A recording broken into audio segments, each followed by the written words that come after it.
किसी ने बड़े कमाल की बात कही है कि पीठ हमेशा मजबूत रखनी चाहिए, क्योंकि शाबाशी हो या धोखा दोनों हमेशा पीछे से मिलता है।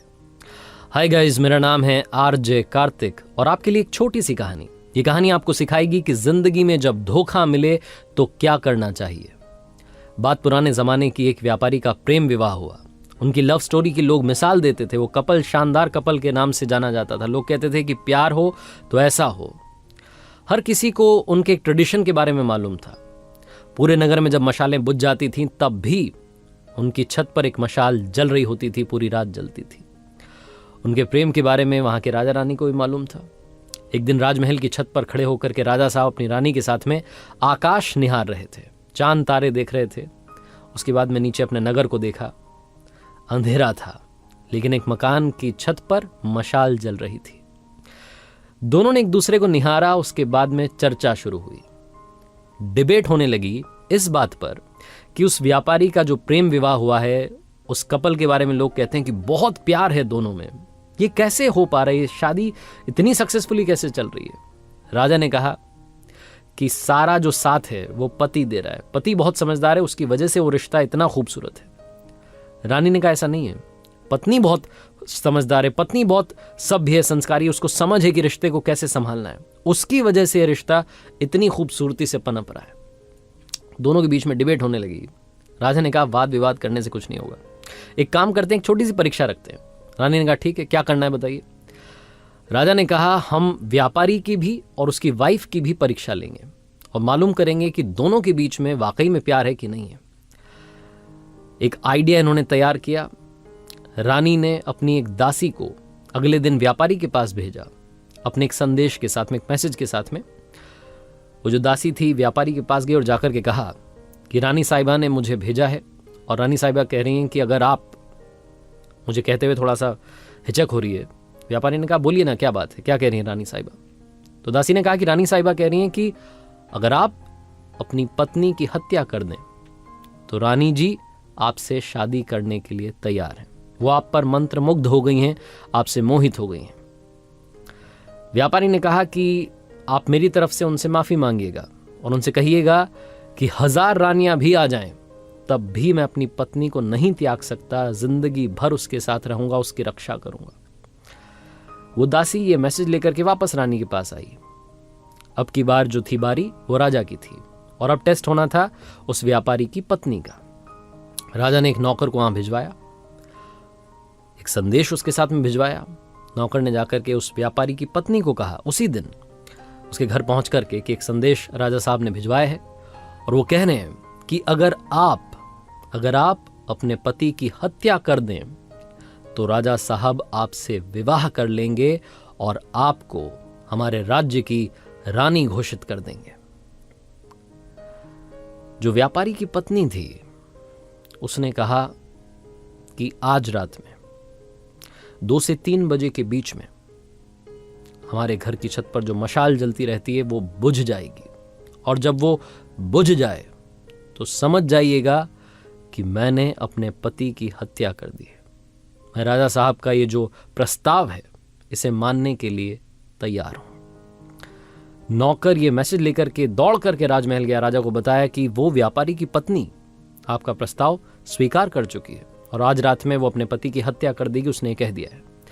राजा ने फटाफट से अपने सैनिकों की एक टुकड़ी तैयार की और कहा कि देखिए हमें बचाव के लिए तैयार रहना है। जैसे वो मशाल बुझेगी फटाफट से उस व्यापारी घर में जाना है, उसको बचाना है, उसकी जान बचानी है। सबने कहा ठीक है।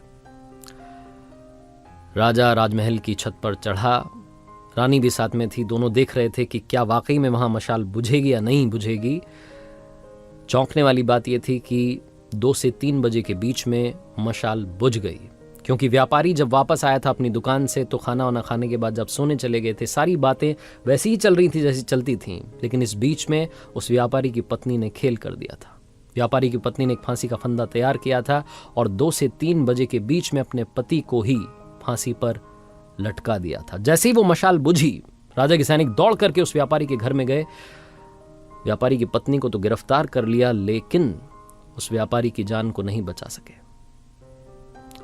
उस रात राजा को नींद नहीं आई। अगली सुबह उसका दिमाग गर्म था, गुस्से में था, खुद से उसको गुस्सा आ रहा था कि ये क्या हो गया। उसे महिलाओं को देखने का मन नहीं कर रहा था, उसे नारी से नफरत हो गई थी। उसे लग रहा था कि ये क्या धोखेबाजी हुई है, ऐसा नहीं होना चाहिए था। बहुत गुस्से में था। जो उनके राज्य का सबसे बुद्धिमान मंत्री था, जो सबसे बड़ा मंत्री था, उसको बुलाया और कहा कि सुनो, अभी जंगल में जा रहा हूं शिकार के लिए, वापस आऊंगा शाम में, तब तक हमारे नगर में जितनी महिलाएं हैं सबके गले कटवा दो, सबको फांसी पर लटकवा दो, ये मेरा आदेश है और आपको मानना होगा। राजा को पता नहीं क्या हो गया। राजा घोड़े पर सवार होकर के जंगल की तरफ निकल गया। यहां मंत्री के होश उड़ गए। उसे समझ नहीं आया कि ये क्या हो रहा है। राजा साहब ने क्या उलूल जुलूल सा आदेश दे दिया, उन्हें महिलाओं से नफरत हो गई। मंत्री अपने बूढ़े पिता के पास गया, जो कि एक वक्त में उस राज्य का मंत्री था, और जाकर के कहा कि पिताजी, राजा पागल हो गया है। राजा कह रहा है कि जितनी भी नारियां हैं, जितनी महिलाएं हैं, उन्हें खत्म कर दो। उसे नारी जाति से नफरत हो गई। वो जो बूढ़ा पिता था उस मंत्री का, उन्होंने कहा कि बेटा एक काम करो, सबसे पहले तो तुम छुप जाओ, क्योंकि राजा आएगा तो गुस्सा तुम पर निकालेगा। मैं उससे बात कर लूंगा, तुम परेशान मत होना। शाम में राजा वापस आया और आकर के देखता है कि उसके नगर में वैसे ही महिलाएं घूम रही हैं। उसका गुस्सा और बढ़ गया।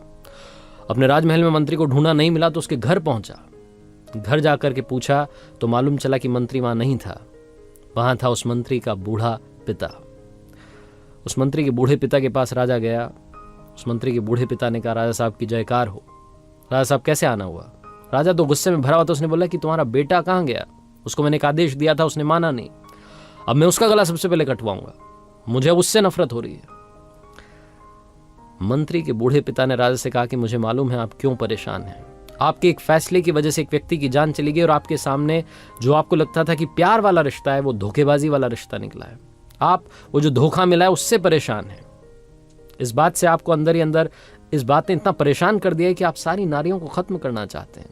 लेकिन राजा साहब, आपका आदेश माना जाए उससे पहले, क्योंकि मैं आपके पिताजी के राजपाट जब उनका था, उस वक्त मैं मंत्री था, तो मेरी एक छोटी सी बात सुन लीजिए। कहानी मैं आपको सुना देता हूं, आपको सब समझ में आ जाएगा।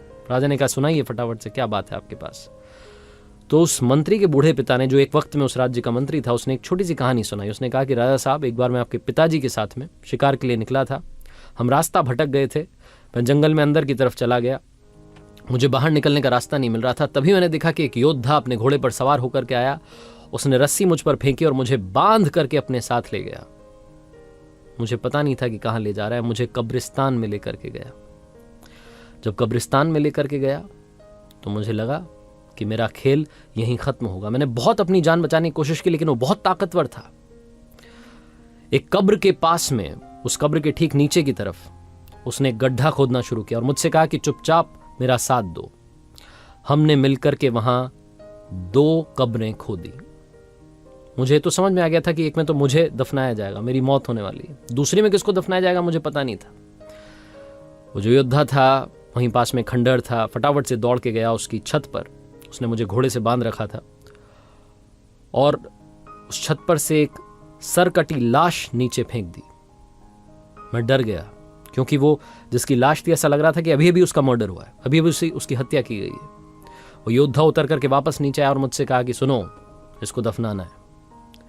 वो जो एक कब्र थी, उसके पैरों की तरफ वो जो सरकटी लाश थी, उसको दफना दिया गया।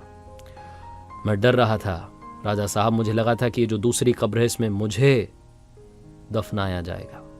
लेकिन उस योद्धा ने जो मुंह पर कपड़ा बांधा हुआ था उसे हटाया। वो एक खूबसूरत कन्या थी, महिला थी। उसने कहा कि घबराओ मत, मुझे मालूम है तुम कौन हो। तुम इस राज्य के मंत्री हो और इस राज्य के राजा को जाकर के मेरा संदेश देना। उनके एक राजकुमार ने मेरी हंसती खेलती जिंदगी को बर्बाद कर दिया, और राजकुमार मुझे पाना चाहता था, इसलिए मेरे पति की हत्या कर दी। ये मेरे पति की कब्र है, जिसके नीचे एक और कब्र मैंने खोदी है, और ये जो लाश है, ये उसी राजकुमार की लाश है जिसे हमने दफना दिया है। और उसके बाद वो बोलती चली गई कि अब मैं अपना गला काट रही हूं, मैं अपनी जान दे रही हूं, मैं अपने पति के पास वाली कब्र में जिंदगी भर आजीवन, जब तक नामो निशा रहे हम दोनों का, तब तक के लिए दफन होना चाहती हूं। ये जिंदगी खत्म करना चाहती हूं। अगली जिंदगी में भी जहां मिले हम साथ रहें, इसी तमन्ना के साथ में पास में दफन होना चाहती हूं। मुझे दफन कर दीजिएगा। और ये बोल करके उसने अपना गला काट दिया। राजा साहब, उस दिन मुझे समझ में आया कि सच्चा प्यार क्या होता है। उस महिला ने जो अपनी जिंदगी कुर्बान कर दी अपने पति के लिए, उसने मुझे सिखाया कि सच्चा प्यार क्या होता है। आप इस बात से परेशान हैं कि वो जो व्यापारी है उसकी पत्नी ने उसे धोखा दे दिया। आप इस महिला के बारे में सोचिए जिसने अपने पति के लिए अपनी भी जान दे दी। सिर्फ एक महिला के धोखेबाजी की वजह से आप सारी महिलाओं को कहां फांसी पर लटकाने के लिए चले थे। अपने फैसले को बदलिए। राजा को समझ में आ गया।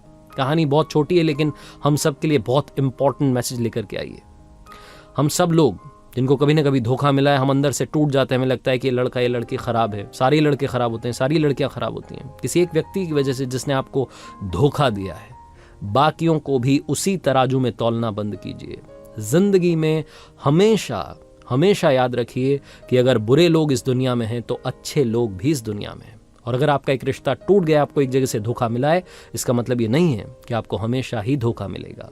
जिंदगी में प्यार जरूर मिलेगा, ये विश्वास रखिए। और अगर आपको प्यार मिल जाए तो प्यार करो इतना कि दुनिया करना चाहे आपके जितना। याद रखिए, हर सोमवार सुबह 9:30 बजे आरजे कार्तिक के सोशल मीडिया हैंडल्स पर देखिए एक नई कहानी।